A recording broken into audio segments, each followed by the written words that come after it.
Sergio, thank you very much for coming to the studios today. Thank you for inviting me. My pleasure. I know you're a busy man, so I'm very, very honored that you're here today. We are curious. We would like to know a bit more about Oxygia.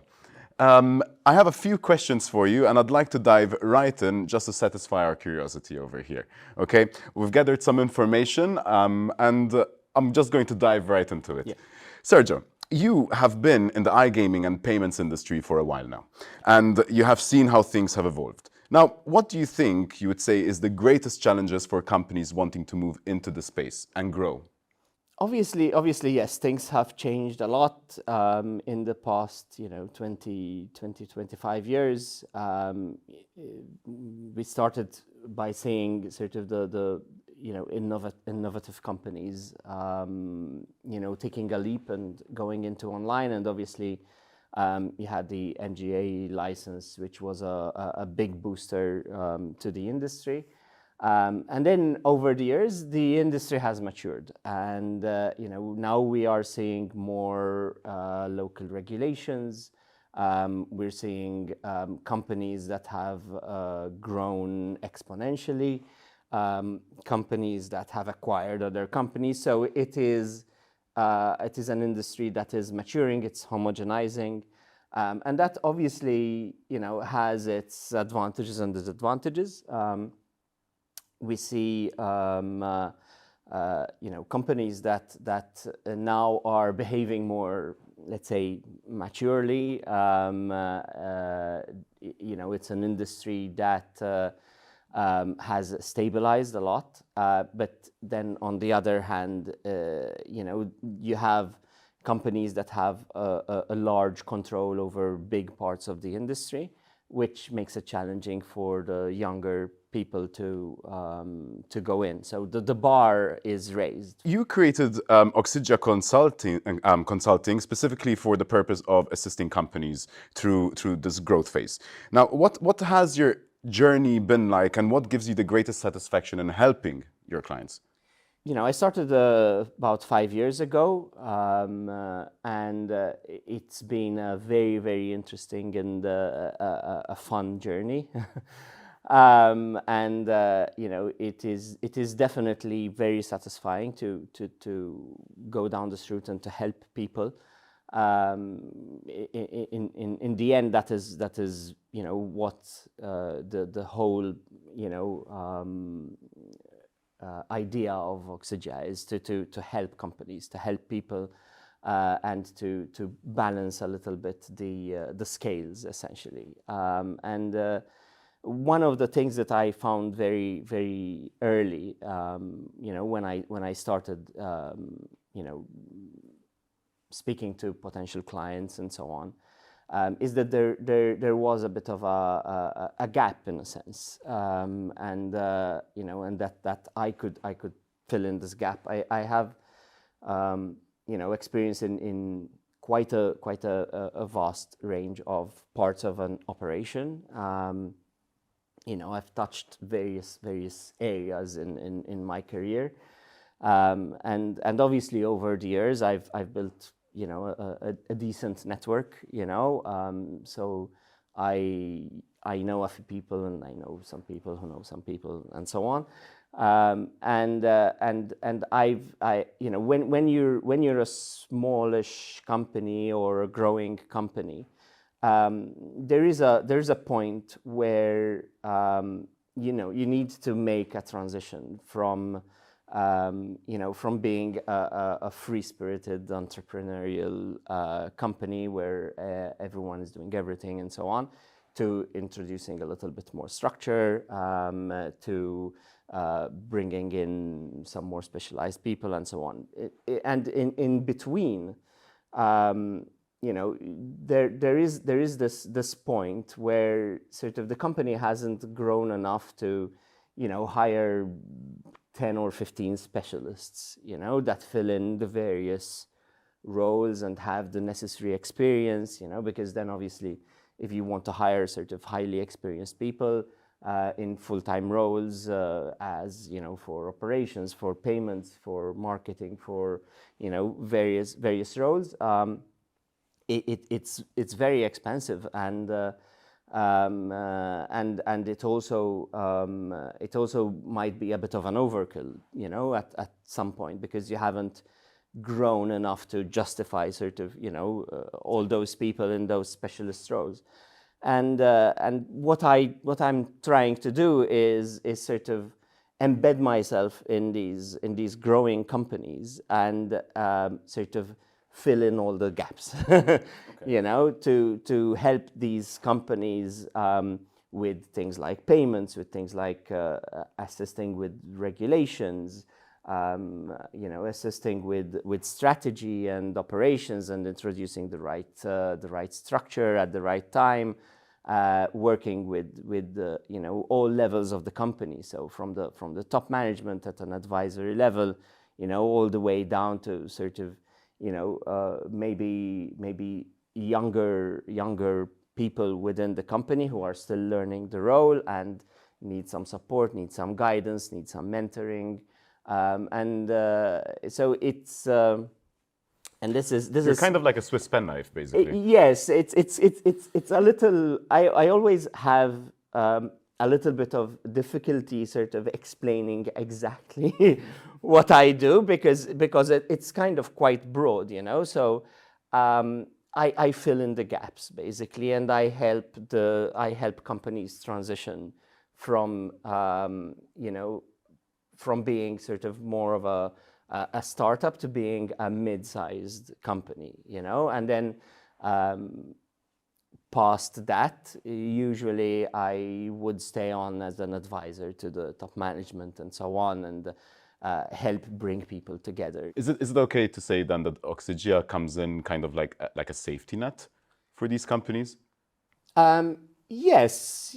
I mean, as a safety net, and as a maybe as a guide, as a torch, you know. So I help them get from one end of a maze to another, you know. The maze doesn't have to be particularly easy to get out of, Yes, but yes, that's where you come in then. yes. So I mean, I've gone through the maze a few times, so more or less I know sort of, you know, how turn left, turn right, you know. And That's great. Sergio, you also have a strong interest in blockchain technology. Now, we seem to be in a kind of a hiatus right now. However, it also seems to be inevitable that things will pick up again. How do you see this affecting the payments and iGaming industry in the long run? Definitely, blockchain is an important aspect of society in general. It's something that we cannot ignore anymore, and it is going through you know, through changes, and you know, in the same way that the iGaming industry and any other industry and any other technology matured, you know, there is a need for you know, a few bubbles to burst, essentially, in order for the technology and the industry to mature. And you know, we've seen a couple of bubbles burst. You know, we're right now sort of see that there is a bit of a pause, and people are starting to think a little bit, you know, rather than go all in, you know, and lose lots of money and so on. And that is an important phase, because blockchain will be an important part of our lives, maybe 5 or 10 years down the line, not only in the iGaming industry, but in our lives per se. And I think that this will really happen within a couple of contexts. One of them is that there needs to be the right regulation and the right amount of regulation. Now that is a very, very delicate subject, you know. Yeah. Because there is a tendency towards over-regulation, you know. I mean, we've seen that within the financial industry itself, you know, over the past years. And regulation is important, because it is important for people to be protected. And I think that there will be eventually the success of blockchain technology will be the marriage between the blockchain technology and our traditional financial system. When this can be figured out, that will definitely make things much easier. And that brings me to the second point, which is the meta level. Right now, in order to be in blockchain, to use cryptocurrencies and so on, you kind of need to have a PhD. You need to really understand what's underlying, in order to be able to use the technology. If we look at the traditional financial system, I don't need to understand, the concept of money and money flow and how the, banks work together and money moves from one side to another and so on and so forth. So I don't really need to understand the financial system in order to have a bank account. And this is where this needs to go. There needs to be this layer of simplification on top of the technology, which will make it easy and understandable for the average Joe, like to be able to own a crypto account, to be able to trade, to be able to send and receive money and so on, and feel safe doing that. And I think that we are going in that direction. I haven't seen sort of yet sort of obvious solutions or obvious signs that we have arrived, but definitely I think that before we are able to do that, blockchain and crypto will still remain a niche market, and then through regulation, essentially. Yeah. Sergio, I have one last thing for you. In such an increased regulated industry, as we just talked about, such as iGaming, do you still believe there is space for small companies to emerge and grow and challenge the big boys as well?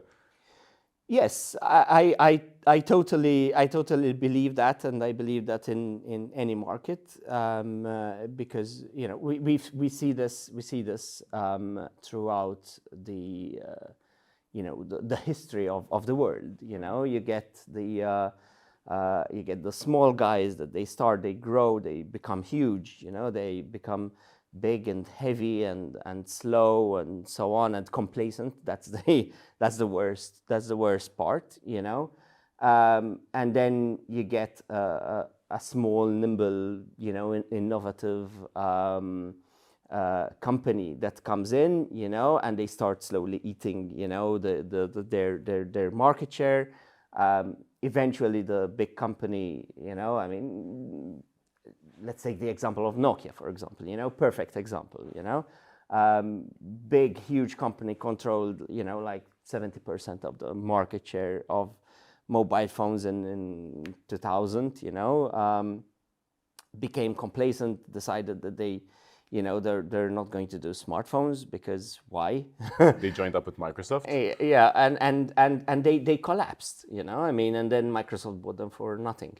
Exactly. And then you have the younger companies, the sort of the HTCs and okay, Apple's not a young company, but Huawei, for instance. yes, They came out of nowhere. or several examples, but you get Apple, who had never done a mobile phone before, sort of innovating to the point where they essentially completely changed the face of the market, basically. And I think that there is always space for this. There's always space for innovation. Obviously, the more we progress, the more difficult it becomes to innovate. But that makes it always more interesting. So I always believe that there is space for young companies to emerge. Because young companies have a lot of strengths that big companies do not.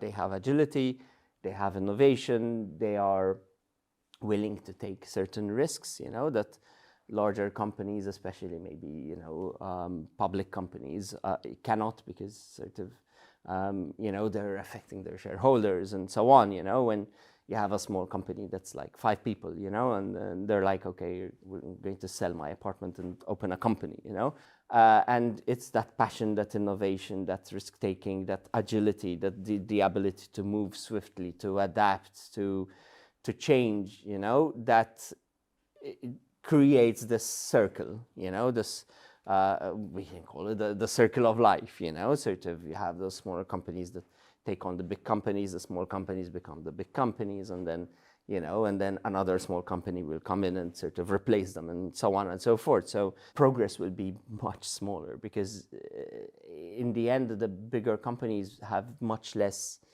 interest in changing the status quo than the smaller companies, So it is both possible and very needed for small companies to go in and to emerge and to challenge. Sergio, thank you very much for this insight. I know much more about Oxygia right now. I am looking forward to seeing you at Malta Week as well this coming November. My pleasure, and I look forward to it very much as well. Great, thank great you stuff. so much. My pleasure. Thank you very much for coming by.